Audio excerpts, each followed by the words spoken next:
Hello, everyone, and welcome to AEW Unrestricted, the official podcast of All Elite Wrestling. I am here with my co-hostess with the mostest, Will Washington. How you doing, buddy? I'm great. I'm currently in Whoa! Florida, but whoa, what happened here? I didn't know that was going to happen. It's one of those weird. I know that you're like a recovering Android guy, but like sometimes when you do like thumbs up and stuff, it like does weird things. You got to turn that off. Apple kind of pushes that on Thank people. you, Apple. Sorry. Yeah. Yes, well, either way, I'm here in beautiful, sunny southern Florida, and I guess you could kind of call it a vacation because I'm like working right now. Right. So clearly. Yes. But otherwise, I'm doing great. How are you? I'm doing great too, and I want to remind all of our listeners, if you're an oldie but a goodie, or if you're brand new, AEW Unrestricted is sponsored by Upper Deck. You can collect your favorite wrestlers. Woo, look at that. If you're watching the video version, you see all my shiny cards. You can collect all of your favorite wrestlers in the 2024 Upper Deck AEW. Start your trading card collection today. Unwrap autograph, memorabilia, or premium tech inserts. Visit upperdeck.com to learn more.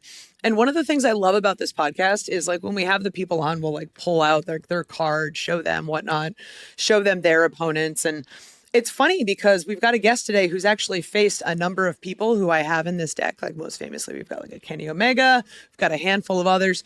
Someone who's won a ton of championships who doesn't quite have his own Upper Deck card yet, but definitely, TBD, definitely coming.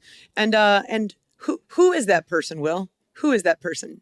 And here we have a man who seriously has way too many championships to list. It would take the entire podcast. So let's just say welcome to Speedball Mike Bailey. Speedball, thank you for being here on AEW Unrestricted. It is so great to not just have you on this show, but in AEW finally. Seriously. Well, thank y'all so much for having me. I'm really excited to do this. Yeah, I feel like this has been a long time coming. It's just you kind of like know those people on the indies that have been there for a while, and you've had matches with plenty of our current talent previously. So it's just like, okay, so when's Speedball getting here? Like, this is inevitable, and you just have this little countdown clock. So you finally joined AEW in February. What did it mean to you, and kind of how did that whole thing happen? So it was, of course, like, how did that whole thing happen? Well, it took 20 years is the main thing. We'll get to that. But, I mean, as you talked about, like, I've worked with probably a majority of the roster at this point. And clearly, I think it goes way back to, like, PWG. And when I first started doing all the biggest American independent promotions before I got banned from the U.S., which is something that I'm sure we'll get to later as well. Oh, yeah. But I was wrestling with a lot of people that like made up the initial and core roster of AEW by then. So, I mean, I feel like this was the goal for a long time, and this is clearly the kind of wrestling that I like and have always wanted to do ever since I first like came across it. I mean, ever since I first saw professional wrestling that was not what was happening on television in the 90s, I was like, oh, this is so much better. And I feel like AEW is finally presenting that on television in a real way. So, of course, I wanted to be part of it. Well, I think the anticipation for it, pretty much from the moment you became a free agent, I think there was so much anticipation for where you were going to land and so much speculation. And when we dropped that first vignette for you coming to AEW, I think there wasn't just excitement amongst fans. There was excitement amongst the roster. Everybody was posting about them wanting to have a match with Speedball Mike Bailey. So it was really cool to see that all come together. What was your feeling like seeing that first vignette and realizing, okay, like you knew what was coming. We all knew what was coming, but to see it kind of start to come to fruition. So it's a funny thing. I take great pride in guessing percentages, by which I mean, for example, so I did a ton of independent wrestling in the U.S. over the last 3 years, right? And it's always kind of a thing of, because I have to adjust my matches to the audience that's there, you kind of always have to guess how much of the audience knows me. And I know, like, this is for a promotion that's relatively new, and it's in a nightclub on a Saturday night. I don't see a lot of wrestling shirts. I assume that about half of the audience will not know who I am at all when I make my entrance, which is usually right. Smart. Like, I want to say, independent wrestling ballpark, 50% have no idea who Speedball Mike Bailey is, even though I am wrestling on television. I'm one of the bigger names. It doesn't matter. It's just how wrestling is consumed at the independent level. I truly didn't know what that percentage would be in AEW. I had no way to guess it, no way to figure that out. So when the vignette came out and I saw all the excitement, I was like, okay, this might end up being easier than I anticipated. And then when I finally debuted in Fresno, it was just as soon as the first Speedball came on at the beginning of my theme song. Uh-huh. And I heard the excitement there. I was like, great. Sorry, go ahead. No, I was going to say, like, it was awesome because, like, I got to be in the ring. Funny story about that in a second. I was in the ring and I had no idea what your music was going to sound like. So I'm just kind of watching the Tron and like waiting for that pop that's inevitably going to happen. And then I'm looking at it and out like by the left side, kind of like stage right, there's someone with a sign that says Speedball is all elite. And that's always the fun part, right? Like when fans follow along and are guessing what's going to happen. Because your first match was Beast Mortos versus TBD. And like that morning, Paul Turner's doing ref assignments. He's like, hey, is there anything you're interested in doing? I'm like, I would like to do the Beast Mortos match. Wink. And he goes, oh, okay. Because, I mean, you and Beast work all the time together. I'm like, yeah, I would love to do the Beast Mortos match. Wink. He's like, oh, okay, cool. And yeah, it was so awesome. I was really happy I got to be there. So on that topic, what was it like coming out and already seeing signs for you and wrestling Beast? Because I feel like that was a perfect first opponent. It was. It's funny. I remember when I was a child, when Y2J first happened, right? And it wasn't even a thing. And there were so many signs in the crowd for Chris Jericho when he made his debut. And 10-year-old me was like, how is this possible? How could these people possibly have known? Right? But then seeing the same thing and like the amount of anticipation. And they announced the match yesterday, right? They announced wild card in this tournament, this international tournament, country TBD and opponent for Mortos TBD. And a lot of people were like, I think this might be Speedball. And yeah. I had the same reaction. I kind of watched it. They released the graphic when I was at the airport in LA waiting for my connection to go to Fresno. And I was like, I think this might be me. I was texting a couple of people like, I hope this is me. And I really did because, so I've wrestled Beast Mortos in different iterations several times. This was my first time wrestling the Beast Mortos, but I've wrestled two other guys that look and feel a lot the same, including my very first match when I first went to Mexico. Ooh. In AAA, which was in 2015, which is just under 10 years ago, because I think that was October.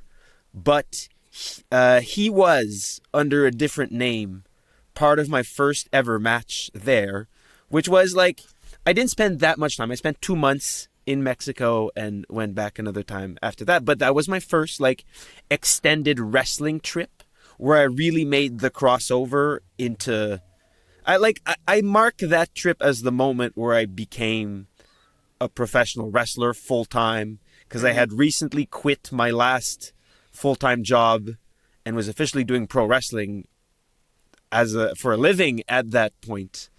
And it was a weird full circle moment to get to have another debut against Beast Mortos. Well, a big part of the debut and part of what's really appealed to fans has been the music. I had been talking with Mikey Ruckus for weeks leading into it and talking about, how the theme was going to come along. And I know you guys have been in contact about the whole thing and kind of the vibe you were looking for and going for a bit of an 80s hip hop vibe. A lot of fans are very attached to you and Brass Monkey. We hear that all the time.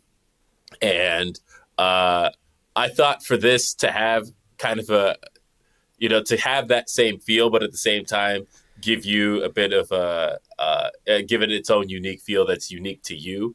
I think it's one of the most unique themes on the roster. And I think it was perfect timing for it. How did you feel about the music the first time you heard it? So I absolutely love it. I mean, I have the same relationship with Sway Archer, who makes all my gear and costumes. Is I just tell him, "Hey, make me a new set," and he's like, "Got it. I have an idea," and I'm like, "Awesome, let's roll with it."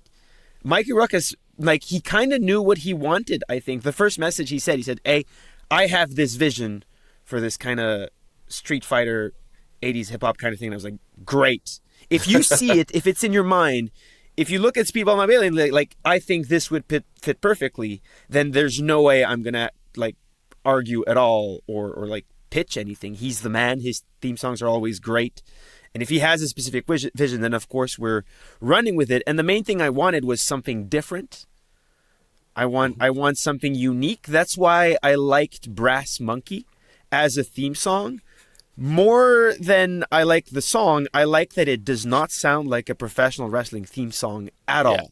Yes. You would not expect it. You would not see it. The timing is all wrong from what you would expect, which is how I want people to feel about my wrestling as well. So I kind of want that to be mirrored before the match starts. My wrestling is weird. It's different.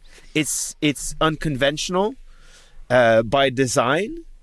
You know, it's probably grown more conventional over time, but still, I always like that part of Brass Monkey, and I feel like this really does the same thing. It sounds different. It sets a different vibe for the match. Awesome. Well, I mean, we're talking about unconventional wrestling style. We're gonna have to come back to your background a little bit, but first we got to take a quick break. So stay tuned here on AEW Unrestricted. AEW Unrestricted, we're talking with Speedball Mike Bailey, newest acquisition to All Elite Wrestling. At the time we're recording this, last week you had just participated in a 4-way in Omaha with Ricochet, Mark Davis, and Orange Cassidy. Quite a barn burner. Those are 3 guys that I think if you had just put that combination together, it would have been solid. But then you add Speedball Mike Bailey to it, and all of a sudden it's 10 times bigger. Yeah. A clip that almost immediately went viral was you and Orange Cassidy exchanging kicks. This was so much fun. This is the kind of stuff that it may not be for everybody, but it is definitely for me. And I enjoy when you can kind of have that fun with the crowd. You're known for your unique kicks. Orange Cassidy is very much known for his unique kicks, and for you guys to kind of play off of each other, that was quite a spot. Tell me a little bit about the reaction to that and how that felt in that moment. Yeah, I mean, so this is my thing about professional wrestling, right? Of course, I'm taking a huge detour here, but all art is subjective. There's a huge artistic component to professional wrestling, but also we have to be aware that as a professional wrestler, there's like an objective goal to your performance. Yeah. And my focus, like when I'm in the ring, there is there is an audience that paid there, that braved the snowstorm in Omaha to make it to the arena and see me, Orange Cassidy, and 2 others perform that night. So even if that spot is not for every single person in the universe, I'm completely okay with that, because you could hear the reaction in the arena. And for me, personally, as a performer, that is more than enough. I don't know what else I could possibly ask for. But that's exactly the reaction I was expecting and have been anticipating for a long time, for when me and Orange Cassidy would finally get into the ring together, because this is, of course, one of the matches that I wanted the most in AEW. Again, speaking of unique performers, people who really understand what makes them unique and used it to their advantage, I think that's the reason Orange Cassidy has been so popular and so good and such a big part of AEW. I mean, since the beginning, it's been unbelievable. And again, I can talk about him at length as a performer, but beyond that, everything he does at AEW that I don't know that people are aware of is really what makes him unique and special as an individual. And even though I'm still the new guy here, what seems to me like a completely indispensable part of AEW. But I thought that match was perfect. Again, you guys have really made it easy for me, because the Beast Mortos as a first opponent, and then going into that 4-way with 3 other people Mark Davis, someone that I've worked with a lot before. He and I have like a similar path in that we were both like exiled from our home countries and traveling the world, and kind of in parallel that way, where we did, we were in England specifically and a lot of Europe together a lot. So we got to work together a bunch. And I saw him and Kyle, everything they went through is amazing. And I've been following their careers for a long time. So working with Mark Davis in AEW is really special. And Ricochet, of course, is someone that I never got to be in the ring with before this, which is shocking. Really? Because we were around each other so much in PWG and across the world. But no, never, not even once, not even like a 6-man tag or a scramble. So that's one that I was specifically looking forward to. But the best part about that 4-way is that I got to mix it up just a little bit with all 3 of them, just enough to give a taste, but to let the audience know that there's so much more to come. Nice little buffet of wrestling right there. It's like, oh, I'm going to sample this, I'm going to sample this. But now there's all these combinations swirling in everyone's head of like, oh, I want to see this match one-on-one. I want to see this match one-on-one. On the topic of the kicks, it's well known, I think, by people when they even just see your gear that you have a martial arts background. And how did that transition the martial arts and wrestling, and how did those two mix? And what's your perspective of how that brings something different?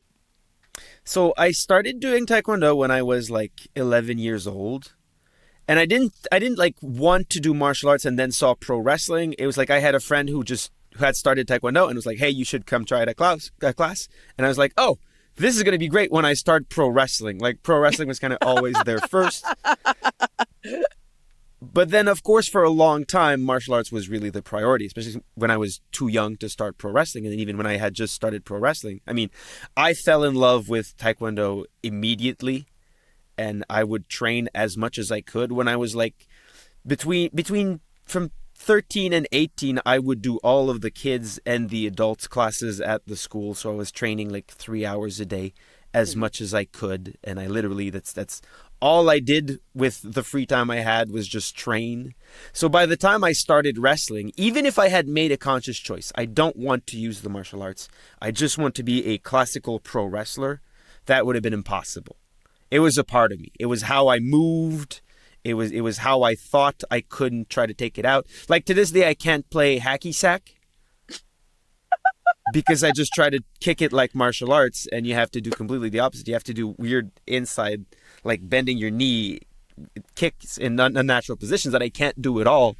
But the martial arts is just, it's part of me. It's part of who I am as a person, beyond even just like how I move and how I perform. Just the discipline and the way I break things down really all comes from Taekwondo. And that's really like affected my whole career as a professional wrestler. The fact that so before I even started wrestling, I was teaching Taekwondo, right? I was already a black belt when I started, and I was kind of teaching classes whenever I could. So I always kind of approached wrestling with that same mentality of trying to break it down and understand it in a way that I could teach it before I was good enough at it to be able to teach it in any reasonable way. Well, and I think a cool thing about that is, there are a ton of wrestlers that have martial arts backgrounds, but I think yours is so uniquely ingrained into your identity, into who you are as a professional wrestler and what you do in the ring, that it's unlike anything anybody's ever seen. I was talking to a friend whose first exposure to you was your AEW debut, and they felt like you were like a wrestler they had never seen before. And I thought, as somebody who's been watching you for many, many years, I thought it was cool to watch somebody's eyes take that in and take in the fact that, oh my God, this is like a blend of martial arts and pro wrestling in a way that has never happened on my screen before. Was that kind of your goal with your integration of martial arts, to do it in a very unique way? Yeah, absolutely. I think nothing good in pro wrestling happens just as an idea, as a thought. Everything happens organically, right? And it's kind of just being me to a much lesser degree early on, but still having the martial arts. And that was the part that people would always tell me. Like I've had throughout my whole career so many children come up to me after a show and go, "Oh, I'm a green belt in karate." You know what I mean? Or you remind me of a character from Mortal Kombat. So of course I leaned all the way into that. Right. And again, Sway Archer absolutely kills it and really understands the vision. So that's what I want people to see. I want them to be like, "Oh, this is exactly like an old school martial arts movie. This guy is right out of a arcade fighting game." That's exactly the image that I want people to see, and I'm with everyone that's been behind me, I'm glad I've been able to accomplish that, and I feel like the presentation coming into AEW is exactly where it should be, so I'm very happy with that. I mean, presentation and from like an art perspective, like your silhouette is just different. The fact you don't even wear shoes in the ring makes you sort of stand out, and people go, "Wait a minute, who is this guy?" And it sort of creates that idea in their head of like, this is different than everything else I've seen, kind of going back to that buffet thing. And it's actually super smart. And there's oh man, I feel like we're going to definitely run out of time on this podcast because there's so much more to talk about, and I'm excited to get to it. So one more quick break and then more to talk about with Speedball Mike Bailey here on AEW Unrestricted. AEW Unrestricted, Aubrey and Will, and we are talking to one of the newest and most exciting signees at AEW, Speedball Mike Bailey.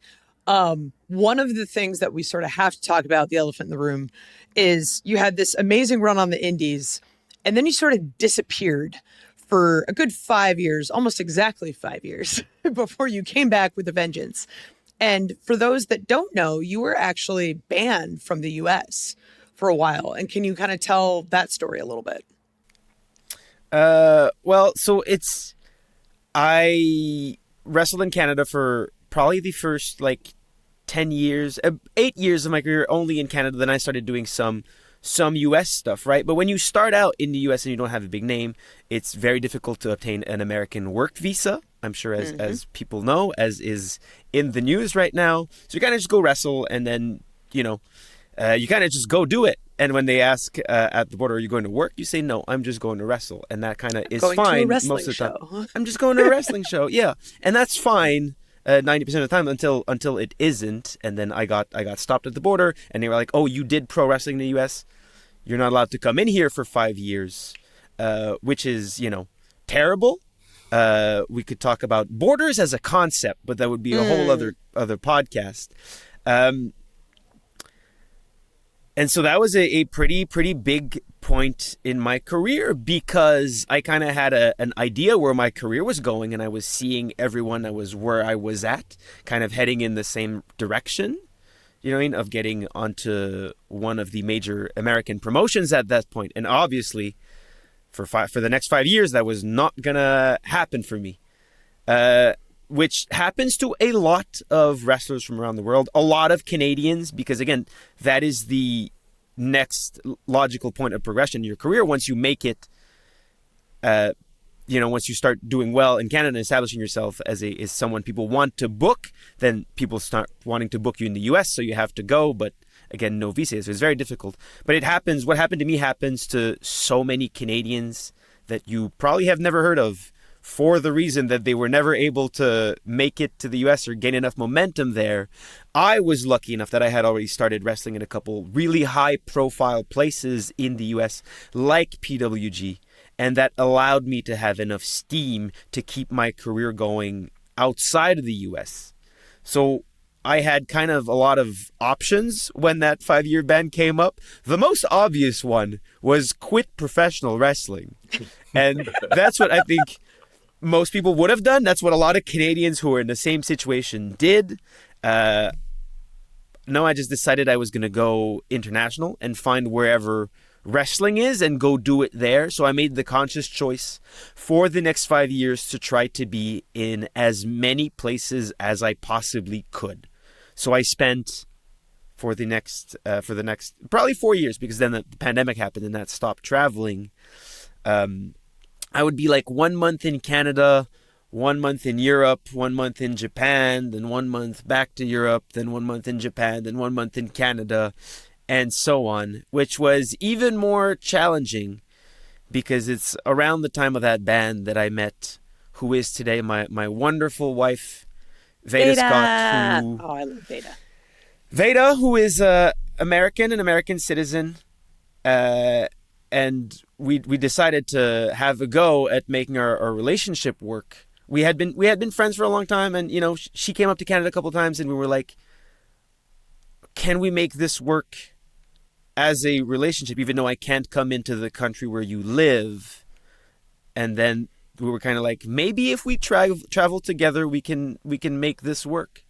So we did our best to arrange our travels, book ourselves in Europe together for a month, and then in Japan for a month, and then Veda would go back to the US for a month, and I would go to Canada, and then I'd go to Japan, and then we'd meet back together in Europe for another month. And that was the next 4 years of our life. It was a lot of work. But, I mean, we were waiting for the moment where I would finally be able to come back to the US and we could finally live together with no expiration date. And I think it was really interesting. Has been fantastic. I mean, I love Veda to death. She's amazing. First time I met her on the Indies, and then learning that you two were together, I'm like, oh, this is a match made in heaven. This is wonderful. But then also feeling terrible knowing that you can't get to the States. Like, I was at the Defy show where Nicole Matthews got stuck at the border, and we're literally backstage going, oh no, she's going to get speedballed. Like, you became a verb, that was a term. That became a term. Yep. It did. Yep. It did. But I mean, eventually... Shout out to Nicole Matthews, by the way, who made it to the other side and now has an American work visa and is doing some great stuff in the U.S. So, I mean, to be able to overcome that is absolutely fantastic. Right. For those that are listening and may not be intimately aware with the visa situation with pro wrestlers, basically, if you're a U.S. citizen working a wrestling show in Canada, you're not required to have a visa, which is actually stated on their immigration site. I've had to tell border agents multiple times, like, no, it's listed on this page. Blah, blah, blah. Like, I print it out in my freaking glove box in my car. But it is not the same for you guys. You have to have work visas to legally work in the U.S. So it's a little bit tricky on both sides. And I've seen the stress and whatnot that people go through with me living so close to the border and working with so many Canadians on the Indies. It was constantly scary. So for you to kind of overcome that and then immediately hit the ground running, like, oh my God, okay, hit the ground running. And you mentioned a little bit PWG. You're involved with PWG before the ban back in 2015. Your first appearance, you defeated Chris Hero, Tommy End before losing to Zack Sabre Jr. in the semifinals, Ebola, and then coming back in 2022 and having this incredible run against, Konosuke Takeshita. You had another match the year later with Daniel Garcia. We were literally naming AEW talent here, as we mentioned in segment 1. What is it like to be a part of PWG? Because in my opinion, it was sort of like the who's who of the indies made it there. So it was really special. Like, you can't describe or recapture specifically how Reseda was. It was fantastic at the Globe, but really it was AEW. Like, in terms of just PWG was where the best wrestled. Yep. Yeah. Right? All the best professional wrestlers in the world are having matches in a vacuum. And by that I mean, like, of course, people had been doing TV wrestling for years where it's all built around the storylines and long-term weekly episodic televised pro wrestling and requires for you to know who the characters are going into the match. But PWG was the peak of independent wrestling, and by independent wrestling I mean just having a match with no story, a match that still works when you don't have any idea of who the performers are and what they do. All the best people in the world at doing that very specific form of professional wrestling were in PWG at the time. And I mean, now they're all in AEW, or most, pretty or, much. A significant chunk. But it was really, it's where I made the switch to a much higher level of professional wrestling. That's where I wrestled a lot of people that were a lot better than me for a long time. And I had, at that point, some of the best matches of my career. And I say it was bittersweet because for those 5 years that I was out of the US, people would kind of keep referring to those matches. Like a match I had with Roderick Strong at PWG that people really, really liked and cited as, their favorite Speedball Mike Bailey match, which made me really angry because in 2017, I was having main events in DDT against Konosuke Takeshita. And of course, years had gone by, I was a much better, much more polished wrestler than I was in PWG. So the fact that people still had that image of 2015 Speedball in mind when 2017, 18, 19, 20, 21 Speedball was so much better was kind of always bothered me. But it's a good thing that I then was able to get back in the US and redo those matches. I got to have another match with Roderick Strong. That was a rematch of our PWG one that was fantastic, which is another match that I'd love to have in AEW, by the way. But Hey, PWG is also where I had a match with Kenny Omega that absolutely changed my career and my perspective in professional wrestling. Just the way his mind worked and the ideas that he had when he first began to approach that match that we were having. I was like, whoa, this is really unique. I want to understand how he goes about this. And then when I got banned shortly thereafter, of course, that Kenny Omega match that he filmed in his, I don't know if it was his backyard or a cabin or whatever. I don't know if you guys know what I'm talking about. We've all seen it, I don't. right? Yes, I do. So, of course, Will does. It's a video that Kenny Omega sent to DDT Pro Wrestling of him wrestling just another local wrestler from Winnipeg, but they're not in a ring. They just kind of are in their gear, wrestling in a cabin, and he ends up throwing him off a pier into a lake. And it's fantastic. It's around. It's great. But it's like that kind of different vision of professional wrestling is what led him to go to DDT. So once I got banned, knowing that match with Kenny had such an impact on me as a professional wrestler, I was like, DDT just seems to make so much sense. And so I had that connection. I really pursued it and tried to make it work. And then I spent, probably most of those 5 years in Japan with DDT, really learning all the things that really, like my first match in DDT was a good vision inside of how Kenny's brain had worked in that PWG match. So I got to develop that for the next 5 years.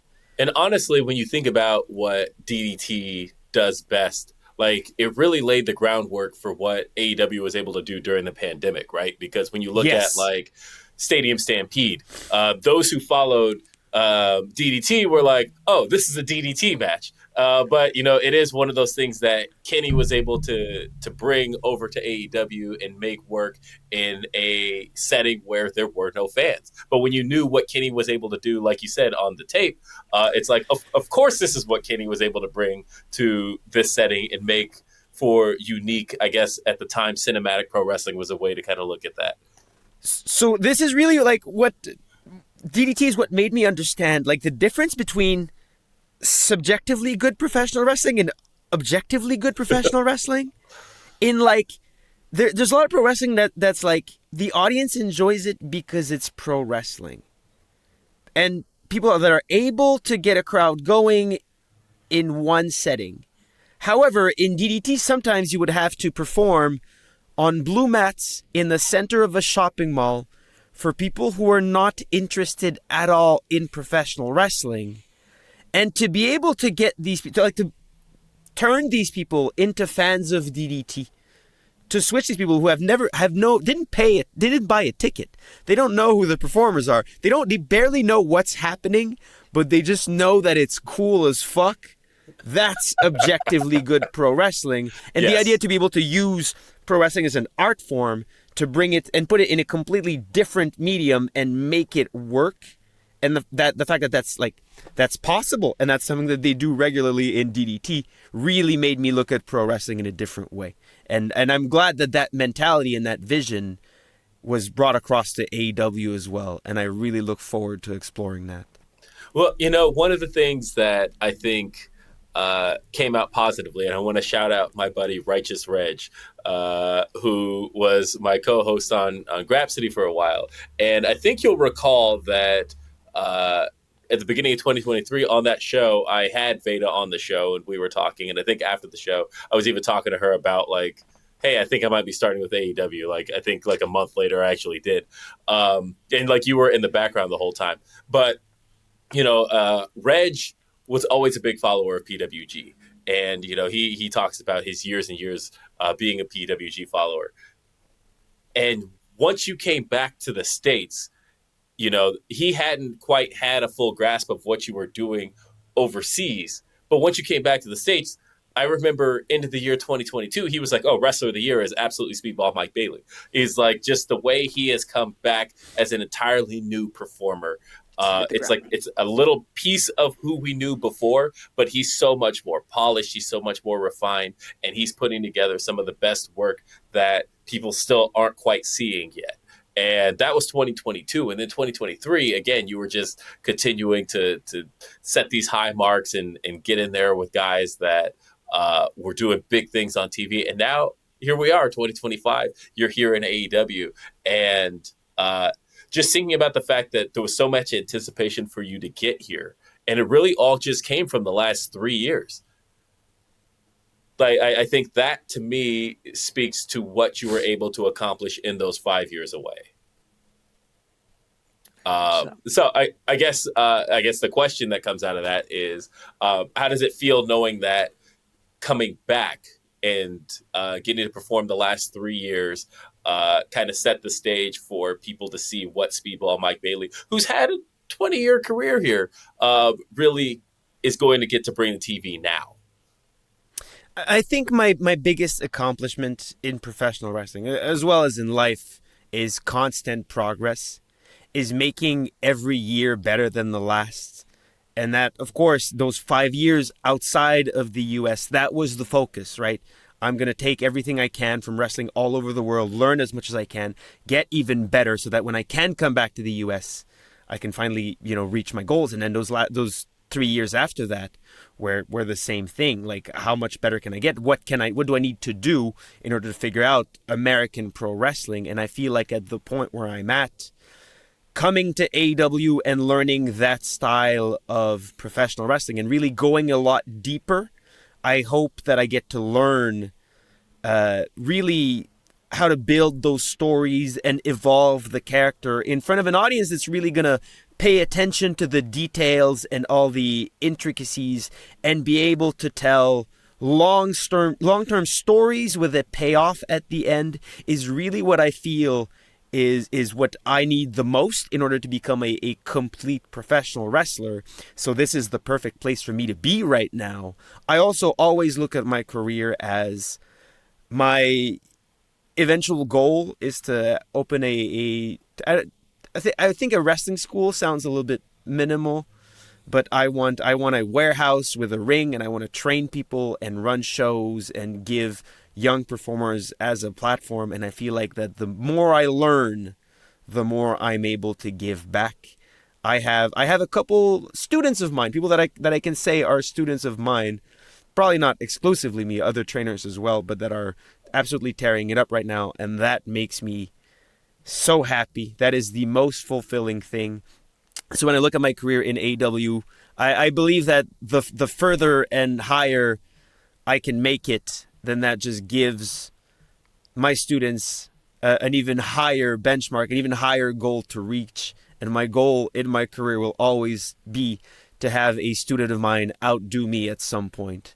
So, I mean, I think joining AEW is the perfect way to make it where I want to. Oh, man. So it's that old adage of leave pro wrestling better than you found it. And I think you were doing exactly that. Your heart is in the right place. It was a matter of time before you joined our family. And I'm so incredibly happy you're here. And I'm happy you were able to sit down and chat with us today. This was incredible. Yeah, I had a blast. Thank you guys so much. Yeah, we could have gone like another freaking 4 hours. It was just so great. I know. We'll have to do it again. We will. We have to do it again. Yes, I'm so absolutely, excited. we'll do it again. Yeah. So thanks, Speedball. If you don't follow him on socials, please do. I know you stream quite often. You've got vlogs. You're all over the place. Super fascinating guy. Follow him on Instagram and X, Speedball Bailey. As a reminder, AEW Unrestricted is sponsored in part by Upper Deck. You can collect your favorite wrestlers in the 2024 Upper Deck and start your trading card collection today. Speedball Mike Bailey does not have a card yet, but you know he absolutely will. You can unwrap autographed memorabilia or premium tech inserts. Visit upperdeck.com to learn more. You can listen to and follow this podcast, AEW Unrestricted, on all of your favorite podcast apps. Check out the video episodes on YouTube. AEW Unrestricted, hit the subscribe button so you never miss an episode. And don't forget AEW Dynamite Dynamite, TBS, Wednesday nights at 8 p.m. And we stream on Max. AEW Collision, live every Saturday on TNT. Honor Club, ROH, every Thursday. I'm Aubrey Edwards, along with my co-host, Will Washington. Thank you so much for listening to AEW Unrestricted. Bye.